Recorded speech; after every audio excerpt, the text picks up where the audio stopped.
Hello friends एवं global classes में आप सभी का स्वागत है। आज मैं फिर से ट्यूटोरियल का करंट अफेयर्स 2023-24 का मंथली सेशन लेकर आया हूं दोस्तों। जो आज हम लोग जनवरी 2024 से जितने भी करंट अफेयर्स बनते हैं उसे हम लोग देखेंगे। दोस्तों अगर हमारे यूट्यूब चैनल का आपने अभी तक सब्सक्राइब नहीं किया तो जल्द से सब्सक्राइब कर लीजिए। चलिए बिना देर के शुरू करते हैं आज का पहला सवाल से।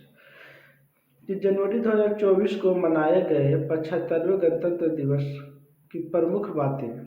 तो जनवरी 2024 की जो थीम था 75वां गणतंत्र दिवस का वो था कि विकसित भारत और भारत लोकतंत्र की मातृका। मुख्य अतिथि जो थे वो फ्रांस के राष्ट्रपति थे, इनका नाम था इमानुएल मैक्रोन।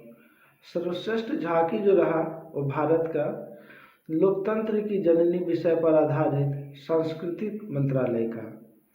राज्यों का सर्वश्रेष्ठ झांकी पुरस्कार जो है ओडिशा राज्य को मिला है।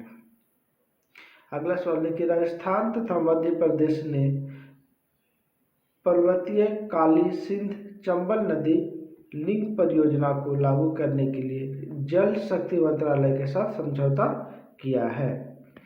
अगला सवाल है कि केंद्र सरकार ने नया हिट एंड रन कानून लागू करने का फैसला किया है, जिसके तहत यदि चालक गंभीर सड़क दुर्घटना कर भाग जाते हैं तो उन्हें 10 साल की कैद और 7 लाख रुपए जुर्माना का प्रावधान है। नोट, ट्रांसपोर्ट संघ के हड़ताल के बाद सरकार ने तत्काल इस पर रोक लगा दी। अभी रोक लगा हुआ, इस पर भी विचार नहीं आया है। अगला सवाल है कि गोवा में इंटरनेशनल पुरलर फेस्ट 2024 का आयोजन किया गया। इसका उद्देश्य संगीत और नृत्य के माध्यम से दिव्यांगजनों की प्रतिभा का प्रदर्शन करना है। अगला सवाल है कि जनवरी 2024 को असम के गुवाहाटी में ई गवर्नेंस थीम का पर आधारित क्षेत्रीय सम्मेलन का आयोजन किया गया है। अगला सवाल है कि हाल ही में असम ने 3 से अधिक बच्चे पैदा करने वाले महिलाओं को सरकारी योजनाओं से वंचित कर दिया है। अगला सवाल है कि उड़ीसा के पुरी में 17 जनवरी को जगन्नाथ मंदिर हेरिटेज कॉरिडोर परियोजना या श्री मंदिर परिक्रमा प्रकल्प जनता के लिए खोली गई है। अगला सवाल है कि भारतीय राष्ट्रीय राजमार्ग प्राधिकरण द्वारा टोल प्लाजा पर निर्बाध आवाजाही के लिए एक वाहन एक फास्टैग पहल शुरू किया गया है। अगला सवाल है कि आंध्र प्रदेश के मुख्यमंत्री जगनमोहन रेड्डी ने विजयवाड़ा में बी.आर. अम्बेडकर की 206 फीट ऊंची प्रतिमा का अनावरण किया, जिसे स्टैच्यू ऑफ सोशल जस्टिस सामाजिक न्याय की प्रतिमा नाम दिया गया है। अगला सवाल है कि केंद्रीय संस्कृति और पर्यटन मंत्री जी किशन रेड्डी ने हैदराबाद के सलारजंग संग्रहालय में 5 नई गैलरियों का उद्घाटन किया है।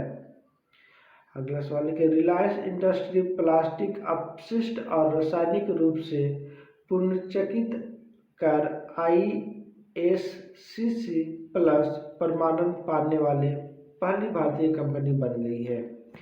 अगला सवाल है कि हाल ही में हरियाणा सरकार ने युवकों को रोजगार प्रदान करने के लिए मिशन 60,000 की शुरुआत की है। अगला सवाल है कि हाल ही में गोवा के काकोड़ा के महादेव मंदिर में 10वीं शताब्दी का कदम शिलालेख प्राप्त हुआ है। अगला सवाल है कि माइक्रोसॉफ्ट इंडिया ने AI प्रौद्योगिकी में 1 लाख भारतीयों को प्रशिक्षण करने के लिए AI ओडिसी पहल की शुरुआत की है। अगला सवाल है कि असम सरकार ने देश की पहली 100% इलेक्ट्रिक बाइक टैक्सी सेवा वायु की शुरुआत की है। तो वायु की शुरुआत जो है असम सरकार ने इलेक्ट्रिक बाइक टैक्सी सेवा की शुरुआत की है। अगला सवाल है कि हाल ही में जारी एक रिपोर्ट के अनुसार मेघालय के बर्निहाट शहर वर्ष 2023 का भारत का सबसे प्रदूषित शहर घोषित किया गया। तो मेघालय का बर्निहाट शहर जो है भारत का सबसे प्रदूषित शहर रहा है 2023 का। अगला सवाल है कि हाल ही में एनजीओ प्रथम द्वारा 18वीं शिक्षा की वार्षिक स्थिति रिपोर्ट 2023 बियॉन्ड बेसिक्स जारी किया गया। यह छात्रों की गणित क्षमता, व्यवहारिक ज्ञान और डिजिटल कौशल पर केंद्रित है। अगला सवाल कि हाल ही में हिमाचल प्रदेश के हट्टी समुदाय को अनुसूचित जाति जनजाति का दर्जा दिया गया है। तो हट्टी समुदाय को अनुसूचित जनजाति एसटी का दर्जा दिया गया है हिमाचल प्रदेश में। अगला प्रश्न है कि उत्तर प्रदेश के अयोध्या में सोलर एनर्जी से चलने वाली स्ट्रीट लाइट की सबसे लंबी लाइट 7.7 किलोमीटर यह विश्व का रिकॉर्ड बना है। इतना सबसे लंबे सोलर एनर्जी लाइट जलाया जा रहा है 7.7 किलोमीटर में। अगला प्रश्न है कि उत्तर प्रदेश के मुजफ्फरनगर में भारत का पहला केंद्र वित्त पोषित गाय अभयारण्य बनाया गया है। तो गाय अभयारण्य भारत का पहला जो मुजफ्फरनगर उत्तर प्रदेश के मुजफ्फरनगर में बनाया गया है और यह पहला केंद्रीय वित्त पोषित है। अगला सवाल है कि पंचायतों से संसद तक कार्यक्रम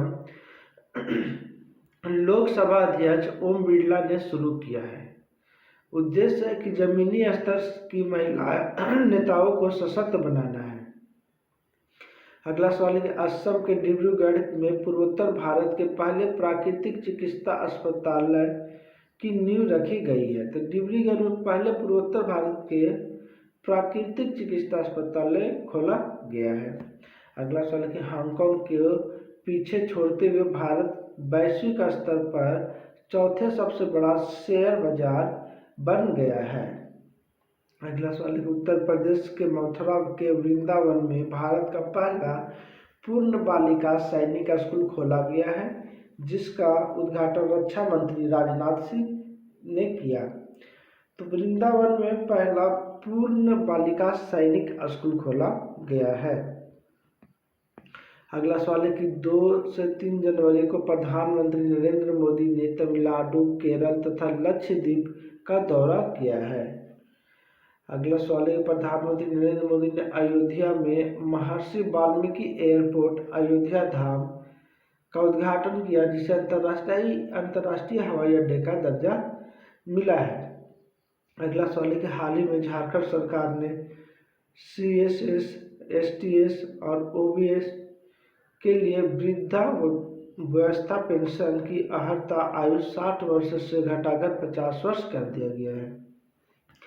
SC, ST और OBC के वृद्धावस्था जो 60 वर्ष में पेंशन मिलता था उसे घटाकर के 50 वर्ष करने वाला जो राज्य है कौन बना है? तो झारखंड बना है। अगला सवाल है कि हाल ही में पंजाब राज्य दुर्घटना संभावित क्षेत्रों का ब्लैक स्पॉट के रूप में मैपिंग करने वाला पहला राज्य बन गया है। अगला सवाल है कि जम्मू कश्मीर PM विश्वकर्मा योजना को लागू करने वाला पहला केंद्र शासित प्रदेश बन गया है, जिसका उद्देश्य कारीगरों एवं शिल्पकारों का सशक्त बनाना है। अगला सवाल है कि हाल ही में जारी एक रिपोर्ट के अनुसार तमिलनाडु का चेन्नई शहर जो है कामकाजी महिलाओं के लिए सर्वश्रेष्ठ भारतीय शहर बना है।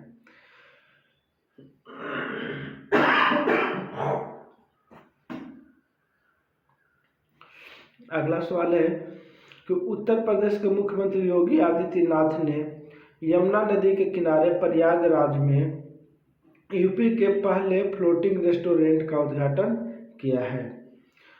अगला सवाल है कि भारत की इलेक्ट्रिक वाहन कंपनी ओला इलेक्ट्रिक सरकार के प्रोडक्शन लिंक्ड इंसेंटिव PLI मंजूरी प्राप्त करने वाली पहली भारतीय EV कंपनी बन गई है।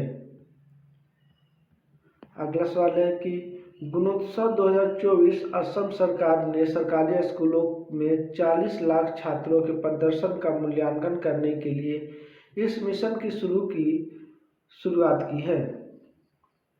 प्रसिद्ध एडिडास कंपनी ने चीन के बाहर तमिलनाडु में एशिया में अपना पहला वैश्विक क्षमता केंद्र स्थापित करने की योजना बनाई है। अगला सवाल है कि भारतीय व्यापार का संवर्धन परिषद तथा वाणिज्य विभाग ने India exposition mart great Noida में इंड्स फूड 2024 प्रदर्शनी का आयोजन किया, जिसका उद्घाटन वाणिज्य एवं उद्योग मंत्री पीयूष गोयल ने किया है।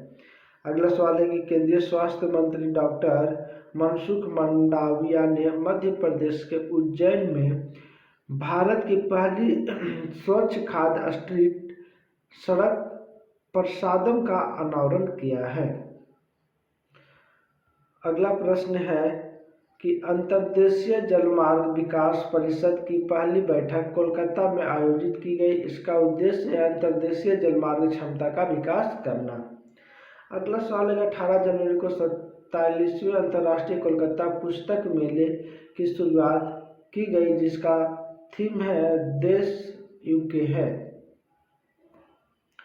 केरल की एक महिला सुचेता सतीश ने 100 से अधिक भाषाओं में गाना गाकर गिनीज वर्ल्ड रिकॉर्ड बनाया है। अगला सवाल है कि केंद्रीय आयुष मंत्री संवर्धनानंद सोनोवाला ने भुवनेश्वर में आयुष दीक्षा केंद्र की शुरुआत की। इस केंद्र में आयुर्वेद अनुसंधान को बढ़ावा दिया जाएगा। अगला सवाल है कि 24 जनवरी को नई दिल्ली में राष्ट्रपति द्रौपदी मुर्मू ने कौशल विकास एवं उद्यमिता मंत्रालय के एक नए कौशल भवन का उद्घाटन किया है। अगला सवाल है कि हाल ही में उड़ीसा सरकार ने सिमलीपाल टाइगर रिजर्व के पास दुनिया की पहली ब्लैक टाइगर सफारी की स्थापना की योजना बनाई है। अगला सवाल है कि ओला के फाउंडर भाविश अग्रवाल की कंपनी कृत्रिम यूनिकॉर्न बनने वाली भारत की पहली एआई कंपनी बन गई है।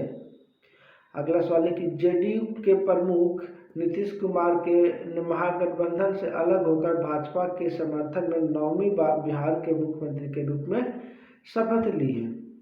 अगला सवाल है कि हाल ही में भारत ने यूनेस्को की विश्व विरासत सूची 2024-25 के लिए मराठा सैन्य परिषद को नामांकित किया गया है। अगला सवाल है कि गुजरात में 108 स्थानों से 4000 से अधिक प्रतिभागियों ने सबसे बड़े सूर्य नमस्कार कार्यक्रम का आयोजन किया, जिसने Guinness book of world record बनाया है।